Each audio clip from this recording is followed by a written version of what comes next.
Wake Up to Startup. I'm Trista. I'm Clark.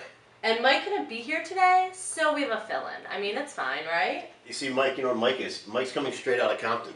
But maybe his nose is being picked. That'll happen when you're not here.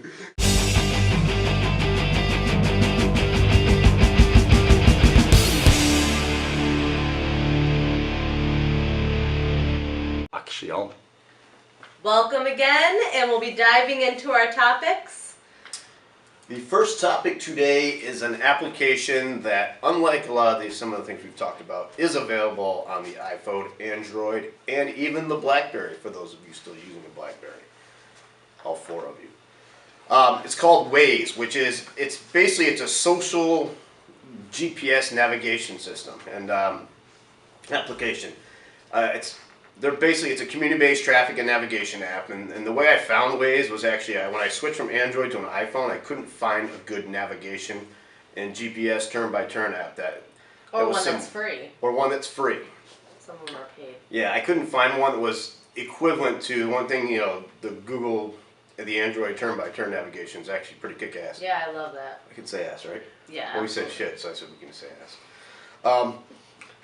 So I found this and I started using it, and it is the coolest little thing. What it is, it allows people while they're driving, well, not while they're driving, because it asks you, if it senses your phone moving, it asks you, are you driving or your passenger? If you're driving, it won't let you, basically. You should not be. You should not be. You've seen all those pictures posted on Facebook? People that were tweeting while driving, or texting while driving, or whatever while driving. So basically what it is, it allows you or your passenger to post where there's traffic, whether, there's a police officer. Not that I would ever do that, if there's any police officers watching.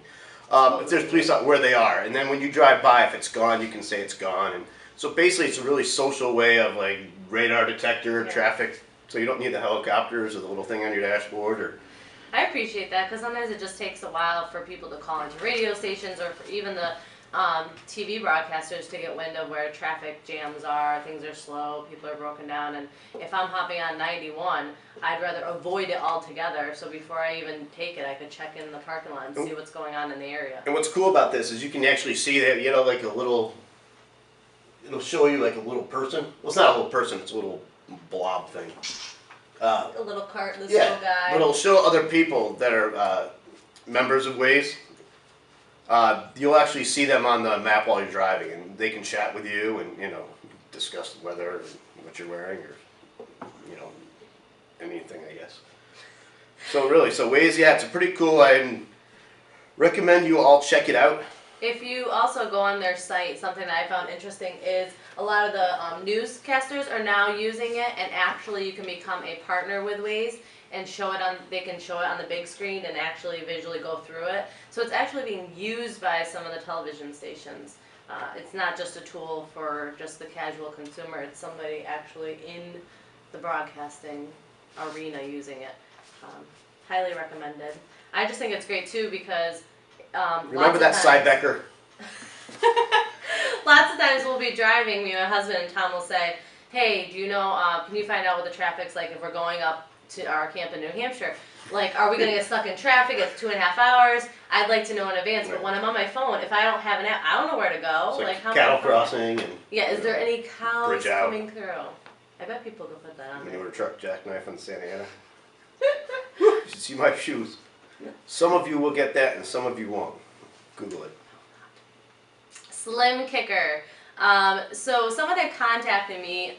This is a site her name's Christine, and she developed it, and it is an iPhone app and a website. So everybody's on diets. Swimsuit season's coming up. People are trying to lose weight, trying not to feed their face. So what this site is, it's another fitness kind of diet website and application.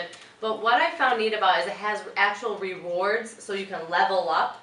So you can say, once I get to level 2, I'm going to reward myself with a spa treatment, or that's what I usually say. Maybe I'll have a sweet treat. Hey, spa treatments are fabulous. So you sign up, you get your own user profile. As you can see, I'm new to it. As we go through this too, I would like to really have this be an interactive experience. I signed on. I'm encouraging everybody else to as well. Let's do it together. Post some feedback on our Facebook page, tweet to us. Are you using it? Do you like it? I will actually submit this feedback to Christine, and she will, review it. So let's give some positive feedback on a startup making way in the fitness industry. I see there's an iPhone app for it. There is. There's no Droid. I wish there was, but just thought I'd point that out.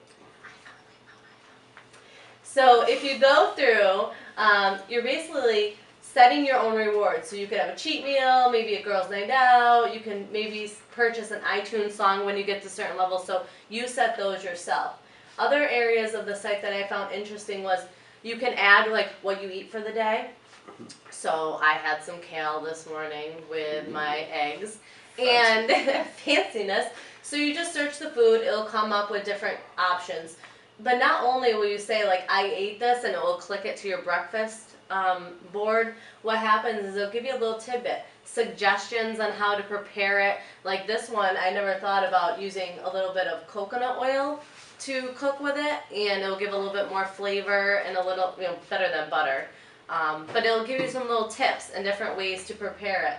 So I found that really interesting, and by eating that, I received points. So that's how you kind of work up your leadership board. Other areas that I thought were interesting is they have challenges. So, for example, you join in this challenge, which is no snacks after dinner. Oh, I'm in. They give you I'm a big snacker. Like last night, snack. I wanted air pop popcorn so bad, and all we had was like the extra butter microwave, and I couldn't do it. Yeah, I couldn't do it, so I was like starving, but I did not snack. I held down. Actually, no, I take that back. I had a few craisins, but I mean, really, there's some sugar, but in the grand scheme, that was better than the over buttered popcorn. So, no snacks after dinner is a 7-day challenge. You are actually with a group of other people who are on the site trying to do it together. And they give you guidelines.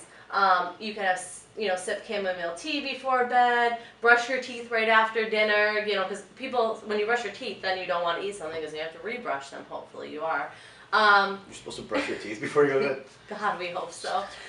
So just saying, like, there's all these different challenges you can compete in, and it just draws your attention and keeps you focused instead of saying, oh, I got to count my calories, and then, like, there's no follow-up, like, it gives you things to do. So keep you use in a little peer pressure and, some group therapy type thing. A little bit of social if you interaction. Cheat, you're only cheating yourself. Yes. And your iPhone. But you're cheating your group. You're letting everyone down. Also, once you put in a specific, say I ate kale, it'll show you how much protein, fiber, carbs, and then it'll say, do you want to swap for more protein? Make some asparagus or try turnip. Are you trying to increase your fiber? How about check out this broccoli? So it'll tell you things to swap. Want to swap for less carbs, more carbs? So it really dives into the details of what you actually ate, and it has a lot of information. Also has recipes. I'm a big recipe person on Pinterest, so if you follow my boards, I have a plethora of recipes. You're making me hungry, by the way. We'll grab lunch after at Capri. So, so there's different recipes, and kale and potato gratin, sautéed greens.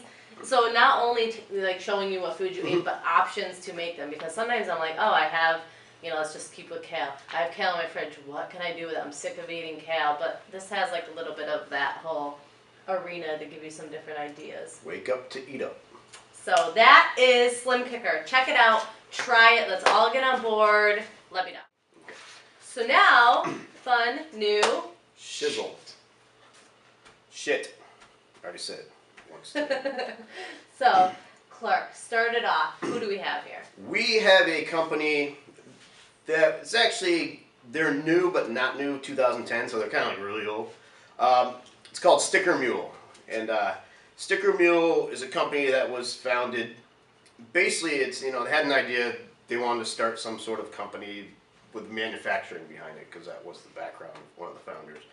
They didn't really know they were going to do stickers in the beginning, but they ended up doing stickers. And I'm glad they did, because they do stickers that kick ass. See? They kick ass. 2 shits, 2 asses, 1 show. So I actually met these guys down at a conference I was at in New York City. And it kind of, one of the reasons that gave me the idea to start talking about them, because they do really cool stuff. Show off your product. This is something we got as banana. as a free thing. Ooh. This is one of their iPhone skins that you can put on the back of your iPhone. It's a custom sticker. This happens to be for another actual young company called Spree e-commerce, which is actually the platform that SitckerMule is built upon. So, yeah, I mean, when I showed Trista this, you know, we just saw there's a lot of cool stuff, and they're really cheap, and you can get stuff really fast. So I'm thinking some Businews stickers maybe in the future right here. Wake up to startups. Because I'll put them on all the toll booths. Well, that's what everyone else does. Tell the cops. It's not just for bands anymore. The stickers are cool though. I mean, it's a simple process. You upload your design, or you know, it's just like step by step. They guide you through it. You pay, they send it to you.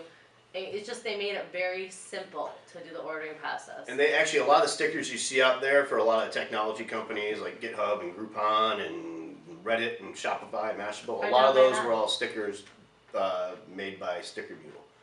Impressive clientele. And they're very, very, very, very good. That's a lot of varies. And they're really a really good customer service company. So I suggest sticking them out, trying them out. Sticking them out. Trying them out, and if you get any stickers, let us know about them, and we'll post them on the toll booths for you. Thank you for joining us. Like I said, leave some feedback if you have any What's my fishing picture? information. We have to go back because we had a fishing picture of Clark. Because as you know, he wasn't here. He was fishing. I was fishing. Clark, he was fishing last week. Yep. So Fishing you know, for he's cod really and running haddock it. aboard the Andrea Gale, the Flemish cap. Actually, no, it was aboard the Yellowbird out of Seabrook, New Hampshire. But it was fun. Needless to say, he survived. I mean, look at that. That's terrific. But if anyone's interested in a company fishing trip, call us up, man, because I'd love to go fishing again. Me too. I want to go. All right, that's it. I just wanted to get my my fishing story. See ya. Adios.